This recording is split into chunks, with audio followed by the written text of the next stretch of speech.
మోదీ ఏం మాట్లాడతారు? ఎలాంటి ప్రకటన చేయబోతున్నారు? పాకిస్తాన్ కి ఎలా కౌంటర్ ఇస్తారు? యుద్ధంపై ఎలాంటి స్టాండ్ తీసుకోబోతున్నారు? ఇప్పుడు ఇవే ప్రశ్నలు అందరిలోనూ ఆసక్తి రేపుతున్నాయి. ఉగ్రవాదంపై యుద్ధం విషయంలో వెనక్కి తగ్గేదే లేదని ఇప్పటికే స్పష్టం చేసిన మోదీ టెర్రరిజానికి అండగా నిలుస్తోన్న పాకిస్తాన్ పై ఎలాంటి నిర్ణయం తీసుకుంటారు అనేది ఉత్కంఠ రేపుతోంది. ఇటు ఇండియా పాకిస్తాన్ డీజీఎంఓల మధ్య గంట పాటు చర్చలు నడిచాయి. పెహల్గాం దాడి తర్వాత నెలకొన్న ఉద్రిక్త పరిస్థితుల నేపథ్యంలో ఇరు దేశాల సైనికాధికారులు కాల్పుల విరమణపై చర్చించారు. దాదాపు గంట పాటు హాట్ లైన్ లో ఈ సమావేశం జరగగా కాల్పుల విరమణ ఒప్పందం ఉల్లంఘనపై పాకిస్తాన్ ని భారత్ నిలదీసింది. అలాగే ఉగ్రవాదాన్ని అరికట్టేందుకు సహకరించాలని, భారత పౌరుల్ని లక్ష్యంగా చేసుకుని కాల్పులు జరపొద్దని స్పష్టం చేసింది. భారత భూభాగంలోకి డ్రోన్లని అనుమతించబోమని ఖరాఖండిగా తేల్చేసింది. మీటింగ్ ముగిసిన వెంటనే చర్చల సారాంశాన్ని ప్రధానికి వివరించారు భారత డీజీఎంఓ రాజీవ్ ఘాయ్. ఈ పరిణామాలపై రాత్రి 8 గంటలకు జాతిని ఉద్దేశించి ప్రసంగించనున్న మోదీ యుద్ధంపై ఏం ప్రకటిస్తారని ఉత్కంఠ నెలకొంది. డీటెయిల్స్ మా ప్రతినిధి గోపిని అడిగి తెలుసుకుందాం. గోపి, ధనలక్ష్మి, మరికాసేపట్లో ప్రధాని మోదీ భారత జాతి ప్రజలను ఉద్దేశించి ప్రసంగించనున్నారు. మోదీ అసలు ఏం మాట్లాడతారన్న దానిపైన కొంత ఉత్కంఠ అయితే నెలకొన్న పరిస్థితి ఉంది. అయితే పెహల్గాం ఉగ్రదాడి, ఆ తర్వాత ఆపరేషన్ సింధూర్ తర్వాత మొట్టమొదటిసారిగా ప్రధాని దేశ ప్రజలను ఉద్దేశించి మాట్లాడబోతున్నారు. అయితే దీంట్లో ఎటువంటి అంశాలను ప్రధానంగా మాట్లాడతారు అన్న దానిపైన కొంత ఆసక్తి అయితే కలిగి ఉంది. అయితే ఇప్పటికే డీజీఎంఓల భేటీ ముగిసడం జరిగింది. అనేక అంశాలు, అంటే ప్రధానంగా జమ్మూ కాశ్మీర్లో ప్రశాంత వాతావరణాన్ని నెలకొల్పే దిశగా ఈ డీజీఎంఓల భేటీ కొనసాగిందనేది కూడా తెలుస్తోంది.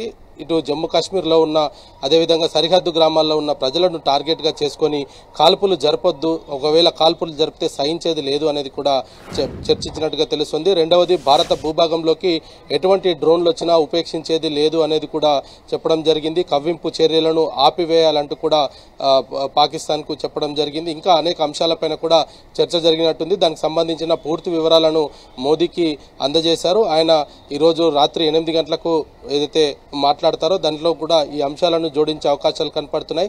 మరొక వైపు రేపటి నుంచి 10 రోజుల పాటు కూడా తిరంగా యాత్ర చేయాలనేది కూడా భాజపా ఆలోచిస్తుంది. దాని విషయం కూడా మోడీ కీలక ప్రకటన చేసే అవకాశాలు ఉన్నాయి. పాకిస్తాన్లో ఉన్న ఉగ్ర స్థావరాలు కావచ్చు, పీఓకేలో ఉన్న ఉగ్ర స్థావరాలను భారత సైన్యం ఏ విధంగా మట్టుబెట్టిందన్న దానిపైన కూడా ఆయన దేశ ప్రజలకు వివరించనున్నారు. ఇప్పటికే త్రివిధ దళాధికారులు వాటికి సంబంధించిన ఫుటేజ్, సాక్ష్యాలన్నింటినీ కూడా దేశ ప్రజల ముందు ఉంచడం జరిగింది. మరి ఈ యొక్క తిరంగా యాత్రకు సంబంధించి 10 రోజుల విజయోత్సవాలను కూడా భారతదేశం అంతటా కూడా జరపాలని బీజేపీ ఇప్పటికే పిలుపునిచ్చిన నేపథ్యంలో దానికి సంబంధించి కూడా ఒక కీలక ప్రకటన ప్రధాని చేయబోతున్నారనేది కూడా తెలుస్తోంది. అదేవిధంగా ఇటు పెహల్గాం ఉగ్రదాడి తర్వాత పాకిస్తాన్ తోటి నెలకొన్న అంశాలు కావచ్చు, పాక్ ఇండియా మధ్యలో కొనసాగుతున్న ఉద్రిత వాతావరణాలకు సంబంధించి కూడా ఆయన దేశ ప్రజలకు తన ఉపన్యాసాన్ని ఇవ్వనున్నారు. అదేవిధంగా ఇటు డొనాల్డ్ ట్రంప్ ఎందుకు దీనిపైన ట్వీట్ చేయాల్సి వచ్చింది,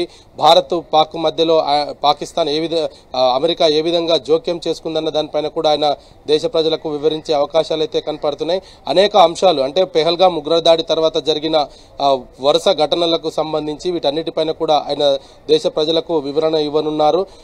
ఇటు ఉగ్రవాద చర్యలో ఎటువంటి స్టెప్ తీసుకున్నా మేమంతా మీ వెంట ఉంటామంటూ కూడా పార్టీలకు అతీతంగా ఇప్పటికే నేతలంతా కూడా ప్రధాని మోదీకి ఫుల్ సపోర్ట్ గా నిలబడ్డ పరిస్థితి ఉంది. దేశంలో ఏదో ఒక జరగబోతుంది, పాకిస్తాన్ తోటి ఇక పూర్తిగా శాశ్వతంగా ఎటువంటి గొడవలు లేకుండా ప్రధాని మోదీ వేయబోయే స్టెప్స్ ద్వారా పాకిస్తాన్ నుంచి మనకు మరొకసారి ముప్పు ఉండదనేది కూడా ఇప్పటికే దేశ ప్రజలు ఆలోచిస్తున్న నేపథ్యంలో ప్రధాని ఏం మాట్లాడబోతున్నారన్న దానిపైన కూడా కొంత ఆసక్తికరంగా మారిన పరిస్థితి ఉంది. అయితే ప్రధానంగా ఈ 10 రోజుల పాటు తిరంగా యాత్రకు సంబంధించి ప్రతి మండల స్థాయిలో కూడా విజయోత్సవాలను నిర్వహించాలంటూ కూడా ఇప్పటికే పిలుపునివ్వడం జరిగింది. అయితే బీజేపీ పార్టీ ఇవ్వకుండా అది దేశ ప్రజలు స్వచ్ఛందంగా వచ్చే విధంగా మోదీ ఏదైనా పిలుపునిస్తారా అన్న దానిపైన కూడా కొంత సమాచారం అయితే అందుతుంది. ఓవరాల్గా ఇటు డీజీఎంఓ భేటీకి సంబంధించిన అంశాలు, అదేవిధంగా ఆపరేషన్ సింధూర్ తర్వాత ఆయన త్రివిధ దళాలతోటి ప్రతినిత్యం కూడా గంటల పాటు చర్చలు జరపడం జరిగింది. ఏ విధంగా ముందుకు వెళ్లాలన్న దానిపైన కూడా దాదాపు గంట పాటు సాగిన ఇండియా అలాగే పాక్ డీజీఎంఓల మీటింగ్లో భారత్ ఏవైతే ప్రతిపాదనలు చేసిందో వాటికి సంబంధించి పాక్ దగ్గర నుండి ఎటువంటి రెస్పాన్స్ వచ్చింది, అలాగే అసలు ఒకవేళ సానుకూలంగా ఓకే అని చెప్పినా కూడా పాక్ మాటల్ని నమ్మచ్చా, మన అధికారులు ఎటువంటి చర్యలు తీసుకునే అవకాశం ఉంది ఇప్పుడు? ధనలక్ష్మి, మీరు అన్నట్టు పాకిస్తాన్ ఎప్పటికప్పుడు తను చెప్పిన మాట పైన నిలబడకుండా భారత్ను మోసం చేయాలనే ప్రతిసారి కూడా తన ఆలోచనలు అయితే చేస్తున్న పరిస్థితి అయితే ఉండేది. అయితే ఇప్పుడు ఇద్దరు డీజీఎంఓల మీటింగ్ తర్వాత ఇది మొదటి ఫేజ్ మీటింగ్ అనేది మాత్రం తెలుస్తోంది. ఇంకా చర్చలు ఉన్నాయి అనేది కూడా కొంత మనకు అనధికారిక సమాచారం అయితే అందుతుంది.